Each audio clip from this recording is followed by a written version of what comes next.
Welcome to 60 Scales and the Truth, a podcast where amazing guitar players reflect on their lives and on how they got where they are today.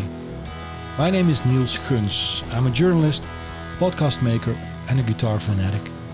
Thanks for tuning in. My guest today is a guitarist with impeccable timing. He started really young, but continues to grow. Loved by many and basically admired by all guitarists who ever heard him play. His latest album is called Speak to Me, and I'm very excited he's going to do exactly that today. Welcome to this episode, Julian Lage. Thank you so much. I'm so honored to be here with you. Julian, I recently saw a post of you met up with Rhett, who's also a great guitarist. Yes, absolutely. And I'd like to start this interview with a quote by him. Maybe we can reflect on that a little bit. He said, he posted this on his Instagram, right? Okay. Julian is one of the most kind, humble, and down-to-earth musicians I've ever met. And I think his kindness comes through in his playing. He has one voice, and it's the same whether he's playing or telling a story. And I read that, and I was thinking, because is that true? What is your thought about that? Well, I can't say. I have no perspective on that. Rhett is incredibly sweet to say that, and I'm a great admirer of his playing and everything he does for the community. I will say though that I believe that as people and as musicians, we tend to kind of show off the same sides of ourselves. We show our vulnerabilities or the kind of how we feel about risk and taking chances, our sense of humor, our sense of drama, our sense of narrative. I think those qualities are inherent to us. They can obviously be developed. They can be refined. They can be cultivated. They can be nurtured. They can be suppressed, kind of, but not usually. So I would say that I believe in a holistic sense of oneself. I remember being a kid and taking note that there were kind of like two paths about developing one's voice. One was that you come into the world of guitar or music with no voice. You're nothing, and you have to craft it. And the other route that I remember hearing a lot about from teachers was kind of the opposite. It says, well, you always have your voice, but you have to kind of reveal it. You have to get rid of any obstacles that might be in the way of your truest expression just kind of flooding out of you. And though I see merits in both, I think the latter is probably how I think about it. I think I, in many respects, sound the same as I did when I was a little kid. The big differences I see are obviously life experience, along with just trying to kind of get rid of certain things that maybe got complicated along the way, untie some knots that got tied along the way. But the reason I was thinking about, because Rhett also says you seem to be quite humble and you seem to be quite soft spoken. But if I hear you play, you just mentioned the word risks as well. Yeah. I'm like, wow. That's like a very risky note to play, right? Sure. Like, wow, where does he get that from? And then I'm thinking, whoa, is there one voice, right? And is the guitar player Julian who's taking those risks as a player and that soft-spoken person? Like, I don't know you, right? So that's why I'm asking. Exactly. No, it's a fair question. Well, it's a very fair question. I mean, I think I do think it brings up another question, however, which is, what, when we're talking about a person's voice, what side of them are we looking at? And I think you can have someone who's soft-spoken. It doesn't really say anything about the person's character, does it? Though it's tempting, to say, well, this person is that way and they must play this way. But just from my side of the experience, it's all very much the same. It does feel similar, and I think also another part of that is this isn't really about me alone. It's about, whether it be in conversation like the two of us right now, or musically when I'm with the band or on stage, or with the audience for that matter. It's always an interaction. You know, it's relative. In other words, I'm in relation to something and to an environment, to a situation, as are those involved. And I think there's just something so nuanced and beautiful about that space between, you know, us. And I think that's where you get to really understand each other is through just like we're doing in this room right now. So I think that's more of a marker of things than anything I might possess or any way I might behave. It's really, it is interesting that people seem to be different when there's somebody else in the room, right? Yeah, sure. So you could ask, who am I? If I change, if there's somebody else, right? Yeah, it's true. Well, it's all relational. I think of it that way. And music, I think, is one of the great teachers of that, especially because we're dealing with sound, right? So you can play the guitar and you think, okay, well, I'm the guitar player. I play the notes. I pick the way it sounds. And none of that's true once it leaves your guitar or it leaves the speaker, because now you're in a space and it's bouncing off the walls and it's coming back different. And we're always interacting with environment, always. So, though I can't speak much to all of the comment that Rhett said, I can say the consistent thing for me is I'm fascinated with integrating into a space and in a moment and frankly just trying to be present for it, whatever it may have to hold. So it's and that comes down to the musicians I play with too. I'm lucky to surround myself with people who are just brilliant and feel similarly and also challenge me and push me and support me. I'm lucky, you know. I saw you play 2 days ago and as an audience you can feel you're there. Yeah, good. That's good. What I mean, it's a simple observation, but it has many layers as well. Well, it does, doesn't it? Yeah. It does. It's I feel lucky we play a kind of music. We're jazz musicians and we're improvisers and we have these songs and we have all this stuff that we're, hopefully the point is about just us being there, you know, and we happen to play instruments and it happens to be music from this or that record. But it's really is, it's a study of presence. It really, really is. That's how it feels to me. That relates also to a guitar lesson of yours I saw online. I was like, oh, what's Julian going to teach? But that was about the resonance of the guitar in your body. Right. So basically for the listeners who didn't see it, you're kind of explaining on all parts of your body, where do you feel the guitar? And that way you could make the tone bigger. That's right. And that's, for me, the first time I saw a lesson like that, you know, like, cool, where's the lick? No, there's no lick. There's no lick. No lick. Yeah, that's a meditational kind of approach as well, right? I suppose so, you know, it's about, the way I look at it, I'll frame it this way. The way I look at it is that it's very tempting, especially as a student or a practitioner of guitar, to feel like you're underneath something, that you have to like get on top. You have to emerge from this place you are, this place of deficiency, and kind of conquer it, you know, and that's certainly one approach, you know, and there are times where that feels more real than not. But I think from another perspective, music is very forgiving. It's very generous. It's very universal. And I feel that way about the guitar too. And so often, at least in my experience, you're learning the guitar, and a teacher tells you to do something, and they say, "Well, you could be better at this," and you go, "Okay," and then you work on it, and you may or may not get better, but very often we forget, or I've forgotten to ask, "Is it true?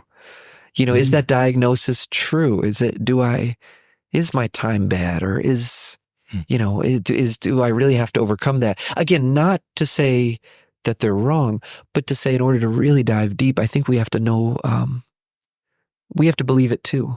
We have to kind of confirm the diagnosis and go, wait, the only way I can really know if what they're saying is true is if I do some tests and I inquire. And that thing you're talking about, playing a chord on the guitar and seeing where it resonates in your body as you play it, and noticing that the more you play it, often the more you can feel it, is a way of attenuating your system, but frankly your nervous system, to what you're actually playing. It's a nice place to start rather than saying, well, I have bad tone and I need good tone. Because it's what just is bad anyway? well, right? that's it. You just have to know. Often, more times than not, it's that stuff is symptomatic of being dissociated from the physical experience of playing, or you're looking for a connection point. Yeah. So yeah, I do believe we're inherently good. I really do, and it's about cultivating that the best we can. To me, reminds me of quite a big swing you did on stage in Antwerp, and it. Oh, and I just missed the note entirely. But it was okay. It was great. Yeah, because everybody, you and your drummer Dave King and Jorge, Jorge Roeder. Yeah, it was like, and that's funny, right? Oh, because it's amazing. It's amazing. You could say it's a bad note, but the experience was great. It's the best thing of the whole night. I love that. So you remember that note? Yeah, I remember missing it by a mile. No, I mean it's. I think the notion that what we're doing is communicating, and what we're doing is being as generous as we can with what we've got. That's important to me, and I think it's. I think. As a fan, because that's really it, right? I mean, at the end of the day, I'm a fan of music. I just love music, and I love the guitar. I think I'm seeking the things I respond to as well. A sense of human nature. One of the coolest things about instrumental music to me is that it's rather abstract. It's and that can be true of lyrical music too. But we're dealing in abstraction. We're dealing with tension release. We're dealing with I don't know, so many things that are hard to talk about. And so what excites me the most in that realm is just drama, expectation, redirection of attention, and listening, always listening. But yeah, human stuff, the stuff that makes for any good story. So I'm glad you remember that too. I was just talking about it with Jorge. I was like, that was crazy. I loved it. Because it was the biggest swing. Yeah, you thought I was going to just really stick the landing, and I didn't. But there's no mistakes in that perspective, right? No, it was amazing. It was like that. No, it's what you live for. Yeah, really, it's the best. So that takes confidence as well to perceive a moment like that in that way, right? Well, I suppose I'll tell you this much. I don't think of myself in terms of confidence. I don't think of a lack of confidence. I just never really used. I haven't ever gotten into that as my framework. But I'm sure it suits a lot of people, to say I'm secure enough in what I do, and this is, I don't really think in those terms, That's good, I suppose. Well, right? That word is surrounded with a lot of stress. I guess it can be. Well, I think at the very least, I think it comes with a certain amount of agenda. Here's what it's supposed to be, and then here's all the ways it'll go wrong. It's kind of a dualistic. It's a little bit almost too simple. I think there's a lot in the middle that I'm fond of. Let's just go play. Well, it's whatever. And part of the challenge always is letting go of the previous show or the previous experience or the previous expectation. And that too, that is very dependent on the musicians you play with, people you can trust, that you just say they are going to show up and just be wonderful no matter what they do. That sets a beautiful tone. If that's the temperament and you can share that, there's not much you have to do. Doesn't mean you don't struggle or have difficulties. It just means it's, I don't know, you're okay. You're just okay. Maybe you can rewind a little bit. I was in your life. I'm wondering, is there any time in your life that you as a guitar player, it went from playing skills to communicating, to that layers you're basically talking about just now? Yeah, well, that's a great question. I don't remember a moment. No, I mean, I've had probably many moments though, where within a given, from one day to the next, something changes, and you kind of, by the grace of whatever in the universe, you remember that, this is about communication. This is about sharing. It's not about my agenda. There's been so many times like that. I remember, and I've spoken about it some before, but I must have been 17, 18 years old, and I was with Gary Burton's band, and we were playing a lot, every night, and it was a long tour, and it was one of my first tours, and I loved it. I was nervous, right? So I practiced a lot. I practiced a whole lot. And in the day or at the airport, I'd practice. I would bring my guitar with me on the plane in those days. And I remember Gary Burton saying, you got to stop practicing. You're practicing too much. And I kind of took it as a compliment, and it wasn't. I thought he was saying you're doing too much. Like it sounds great. And he really was saying, no, I can hear it. When you're on stage, I hear what you've practiced, and I need you to drop that. Respond to the music that we're playing, not what you're working on. And so that's one such example where I thought, oh, of course, right? It's not about premeditation or, there are things you want to work on, sure, but even then it's,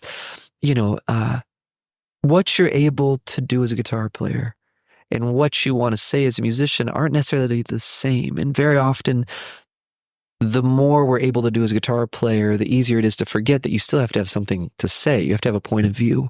Otherwise, it's kind of a spectacle about the instrument alone. And there's nothing wrong with that at all. Like, I think that's tremendous.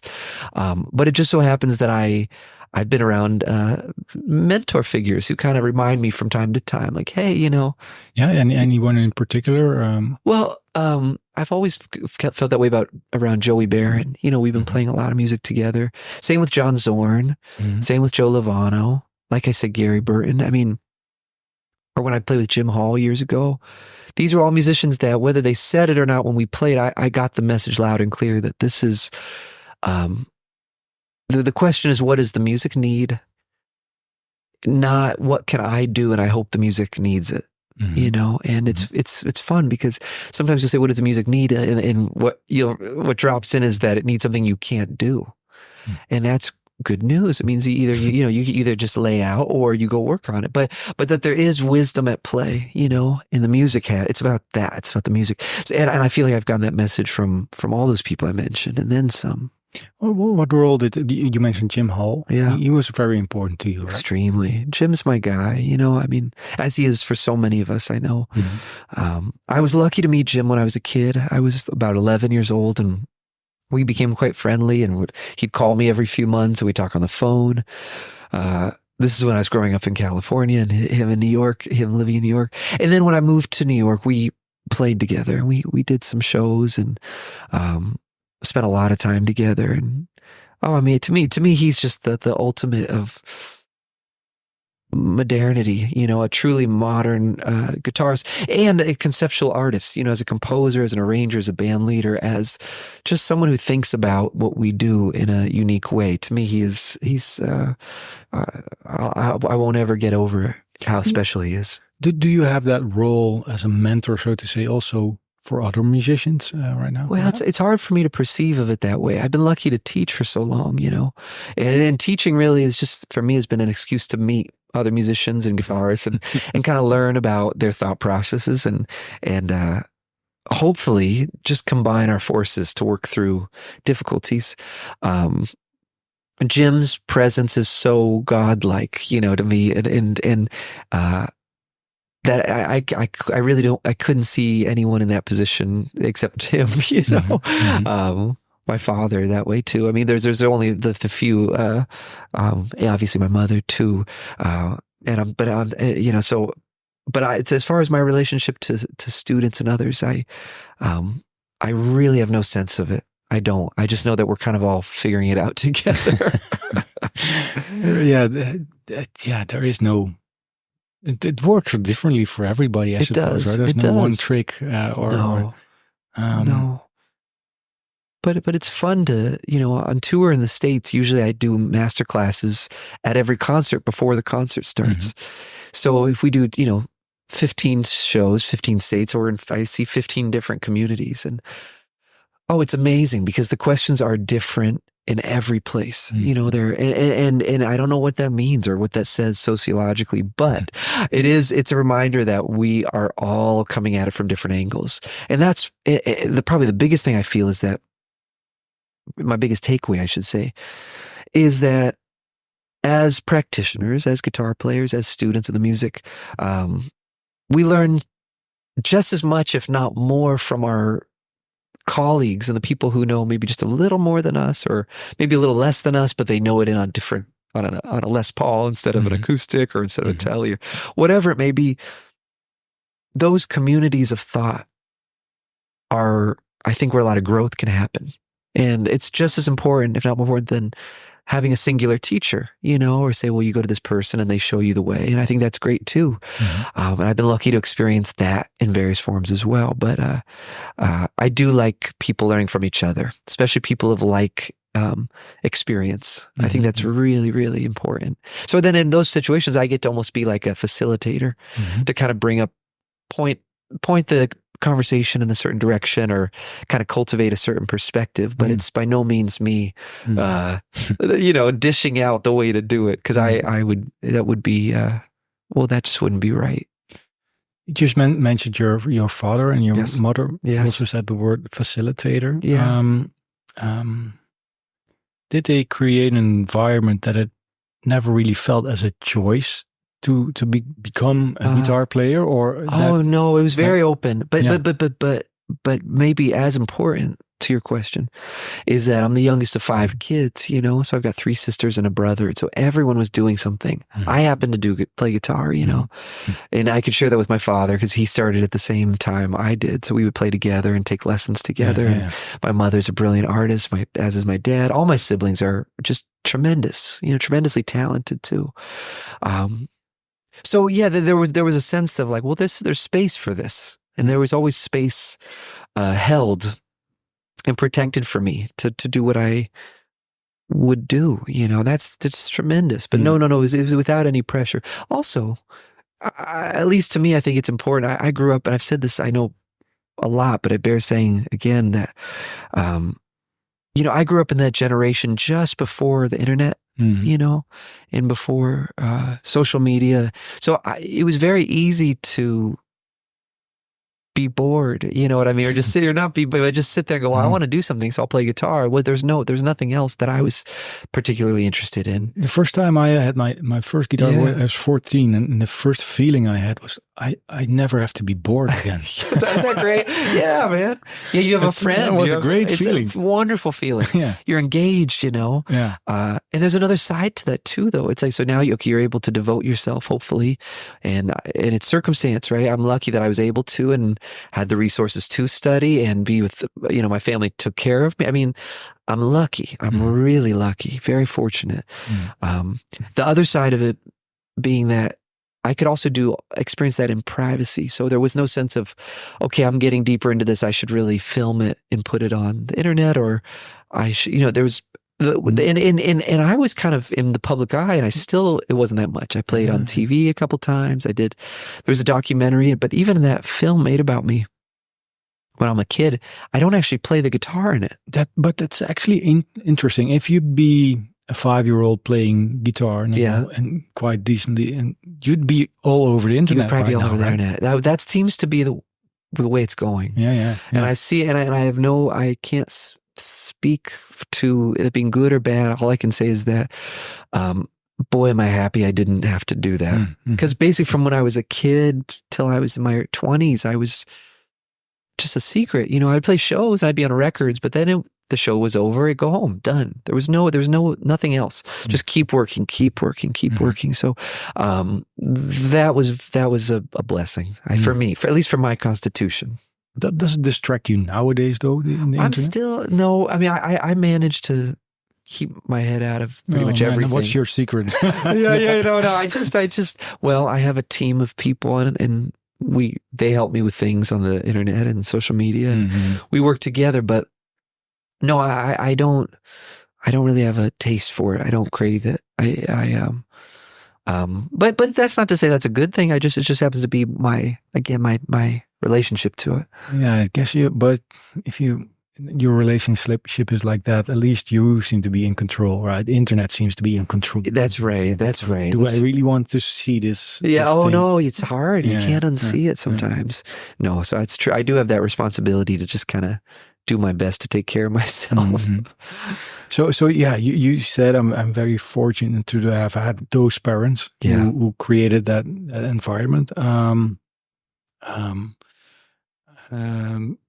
Like Jim Hall was somebody very important. Are there any other people that you say, well, they open things up for me? Yeah? Well, there was a lot. My first guitar teacher, I had several guitar teachers, Robert Jones, Chris Pimentel, all wonderful teachers in the community I grew up in. And then Randy Vincent, that was the guy I studied with the most in depth. Mm-hmm. You know, I was for years, from when I was 8 until I was in my teenage years, and we would play gigs together and record together and do it. I mean, that's my partner, you know, and in so many ways. And that I look back on that now and go, how lucky, you know, because that was such a robust education. It wasn't lightweight. It was all in twice a week for many hours every time. And so I'd say, without a doubt, Randy and his wife Kathy opened so many doors, because it was not only that experience, but then we would go to hear concerts at night together, and they would introduce me to people and that I could study with. I mean, it's just beautiful, really special.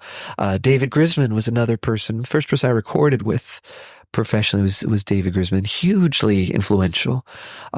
Someone who is a total innovator, you know, as a mandolinist, as a band leader, as a conceptual artist, again, just like Jim, you know, basically made his own kind of music, dog music, which combined all these American traditions with jazz.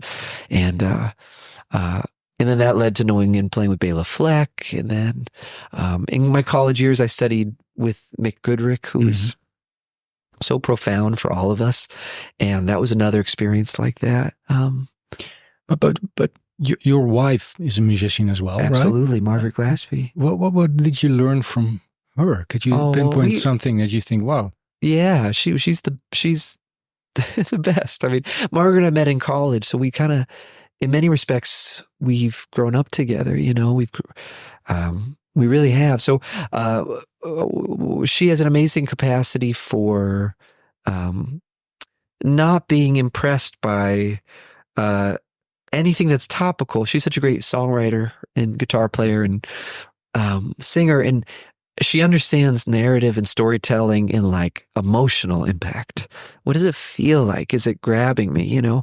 And I've seen her do this time and time again, where she can just cut to the heart of the listener, cut to the heart of the music, cut to the heart of the message, and deliver it with such grace, you know? And it's a huge inspiration, because I want to do that too, you know? And I try to do that. And but that's one of so many things that we've kind of explored together. Just her love and companionship as a partner is kind of that's my whole world. So, but that must be interesting in your relationship, that you also bond with music, right? Yeah, I mean, with art, you know, because they're principles that I think we both notice in music, you know. Literature, movies, it doesn't matter what it's, visual art, they're just kind of principles of like, is this working or not? Is this connecting? Is it not? And I think we do have an honest dialogue, we have an honest dialogue about whether something has that impact, and whether it's something outside of us, or it's something we're working on independently, or something we're working on together. You know, it's a great privilege, you know. And just the sense of humor with it all, that it's, you know, we're just kids kind of figuring it out. And I think that's a really lovely thing that I'm always reminded of, just to take the pressure off. We're all kind of hunting it down, so to speak. That's a good lesson altogether anyway, right? Yes. Get some pressure off. Because when I first saw that that Margaret produced one of your albums, I was like, and Charlotte, I love you very much, but I cannot imagine her producing something I do. Is that right? Yeah, everyone's different. Everyone's different. Production is cool. You know, production is different for everybody who's a producer. They're the producers who obviously, help beforehand, and then when the session comes along, they just kind of let you do your thing. There's the producers who book the studio, hire the musicians, even the producers who write the music. With Margaret, it's some combination of all of it. She's really the, you know, thumbs up or thumbs down. You know, you play, and more often than not, so far in our experience of production, we'll play something and I'll say, I think I got to do it again. She'll be like, you're done. That was it. You know, a good producer can kind of protect you from yourself too. And that's nice when that comes from a place of love, and nothing else. It really has to be, in my opinion, it comes down to trust and love. Can you relinquish that kind of control? Let that go, right? Yeah, but it doesn't. It's not as much of a burden if you trust the person. You say, well, hey, I would do the same for her. I would be able to tell. Okay, yeah, you're good. You're done. Trust me. You might be in it now, but tomorrow you're going to be so proud of that. Or you're so close, and there's this thing, and I what I'm talking about, and can you just try for that? It's a version of that, That must be very, like I said, special in your relationship to have those moments as well. Oh, right? It's amazing. It's like I said, it's a privilege. I count my blessings. I really, really do. Hey, a returning topic in this series is a question from one player. That's to right. The other. So Nili Brosh, awesome. She asked you this. How did you find the confidence to be fully yourself? Because he's so himself and he's so unique and he does things that nobody else does, but that takes courage in a way. What got him to the point where he felt like no fear to get behind himself fully? Mm-hmm. Wow. Well, thank you first of all for that question. I'm very humbled that you would ask that of me. It's so funny because if I reflect on it, I have no idea. I don't remember a moment where that, distinctly changed but I do, what you say about it resonates with me. The notion that, there can be kind of a conscious, commitment, maybe you could say, towards following what you want to do and putting all your weight behind it. That for me has so far been a perpetual process. Kind of I feel like I'm often reminded of it over and over again. Like, right, what do I want? Not what can I do? Not what seems appropriate or what do I think this situation wants, but what do I crave? And I know we spoke of this a little bit before, but since I lack any real relationship to the notion of confidence, I would say the attempt I make is to kind of basically put myself only in situations to the best of my ability where I have to show up in that way. And and that sometimes means saying no to things that you doesn't feel comfortable to say no to.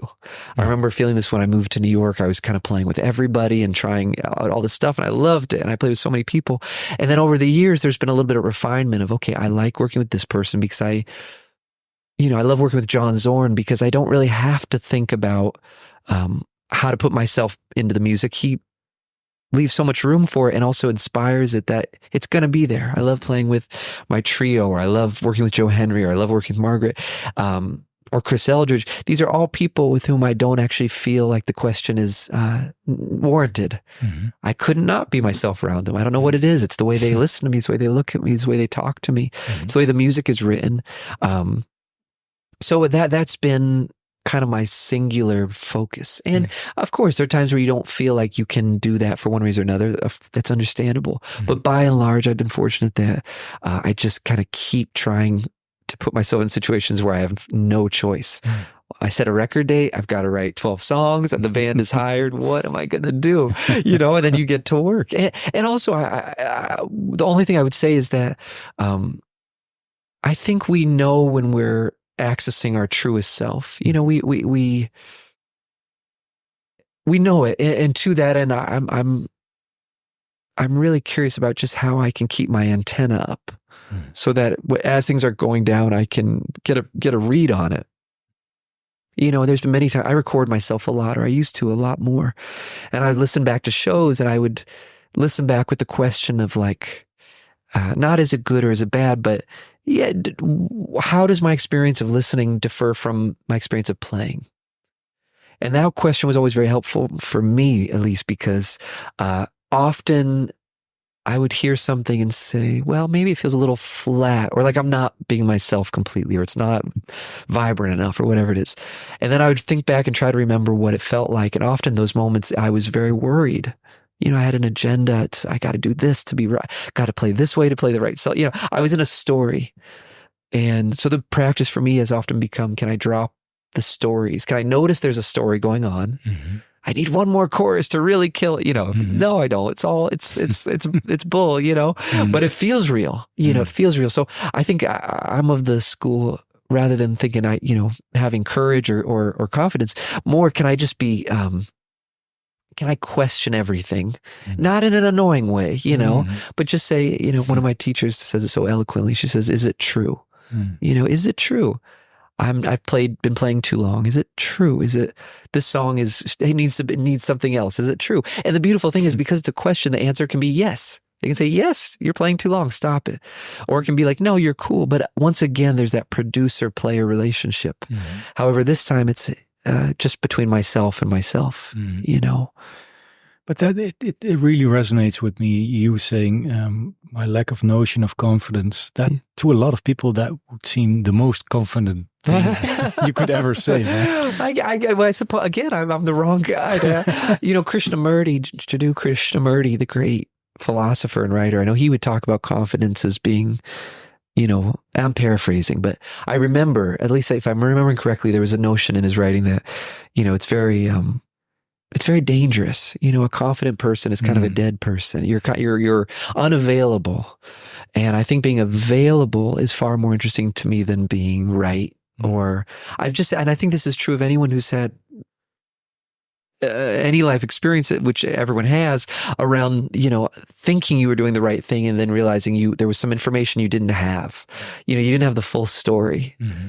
And hopefully with that comes a certain sense of compassion. We do the best we can. That's all it is. Sometimes you have all the data, sometimes you don't. Mm-hmm. But the notion that it should be galvanized in a confident way is also, I get worrisome. I just think it's the last thing I really want to be, is confident. You said you like questions. Yeah, well, right? Sure. It's alive. It's just like what you and I are doing right now. This is not a declaration. It's a conversation. So for me, at least, that leaves the door open for growth and curiosity. And, also I think reveling in, inherent beauty in moments. You know what I mean? Like, I think of this a lot. I've been thinking about this a lot lately, that even in a given environment we're playing in, where we are inheriting a space. You saw me the other night in a beautiful hall in Antwerp, and that space was as much of the story as I was, right? So you inherit circumstances and you have to navigate them. And, that's why it's really good to be open, because they're not the same night to night. Mm-hmm. And especially with jazz music and improvised music, it's, you kind of need to die and be born again in a way. Mm-hmm. Or at least that's the tradition that I've been following for so many years. And also because at one point in the set you said, okay, this last song was Northern Shuffle, and the song before that, you didn't even know. I forgot. You forgot. I was like, he's so much in... Yeah. At that moment that he doesn't know the song before that. I just have a terrible memory too. Okay. It can also be just that. Yeah. No, but it's true. Well, we the songs we play are it's fun because we've made a lot of records as a trio and a band, with Dave and Jorge. So we can jump from a song from one record to a song from another record, and in a way they're that we're not playing them like the record per se. They're I think Ornette Coleman that'd be considered harmonic in a way, where things kind of, again, I shouldn't be the one to describe harmonics, because I think it's a little bit different for everyone. But the notion that the music is a springboard, the songs are a springboard, but the temperament, the emotional temperament, the rhythmic temperament, the melodic temperament, and the narrative and the harmony, of course, those are all more moment specific. They're not. We don't have to go play it like the record. And I find that incredibly exciting, and challenging. So you happened to see us on a night where that was in full effect. I'll be seeing you tonight again. That's great. I'm very curious if it's all true. Who knows, man? Who knows? Well, one other thing before we wrap this up, I was wondering what happens, because sometimes I'm not sure if it's deliberate or not, but both of your hands go off the guitar. They go in the air. Yeah. Is that let me rephrase. Can you tell me what happens on those moments? Well, I think it's a simple thing, at least from my point of view, it's just, I need to just pause and listen for a second, you know. Playing is so physical, obviously, and there's so much movement involved, and movement affects hearing. You know, if you're moving, you hear things differently. If you're still, you hear them differently. Taking the hands off the guitar, yeah, that's a good way to just kind of I don't even want to say reset, because you don't set into something, but it helps you reconsider. Also, often the momentum of a phrase or the momentum of anything we play isn't entirely felt until the phrase stops. You know, so there's that old saying, a phrase begins the second the line stops. Like, it's not if it doesn't ever stop, it's not really phrase. There's points of interest, but it's the negative space after one phrase before another that's where I think there's an emotional power. So I also like stopping and just going, what does this even feel? I don't know what impact this is. What is this? What impact is this line having? The beautiful thing is that I can stop, and the band is so good and great and on it. And, you know, I'm far from the most interesting thing happening in that moment. So I do have faith that I can stop, and what Dave and Jorge are doing is just as, if not more compelling than what I'm doing. And then I get to re-enter the stream, hopefully. But I would say that's probably my best attempt at an answer to that. Did that ever enter in your playing in a certain moment that you thought like, oh, this gives me that kind of reset? Or well, it's I think maybe just organically I started to notice that, you know, if my hands are too close to the guitar, I'm going to want to play. I'm going to want to play. So, you know, just, you know, Jim Hall used to say, don't just play something, sit there. You know, to flip around the old saying. So I think there's something like, it's nice to remember, you know, we're still engaged whether we're contributing notes or not. But it's a practice, you know, and there's other times where the opposite is really essential, where play the guitar, you know, go, like, just really keep moving your body. That's what the music needs. Again, it's all about what does the music in that moment and in that space ask of us. I really believe that. So, yeah, sometimes you just got to kind of take your hands off the guitar. So players, if you want to be really good. Yeah, don't touch it. Hey, Julian, it was a privilege to talk to you. Likewise, a total pleasure. Thank you. Thanks so much for your time. And listeners, thanks for listening. Thanks for having me.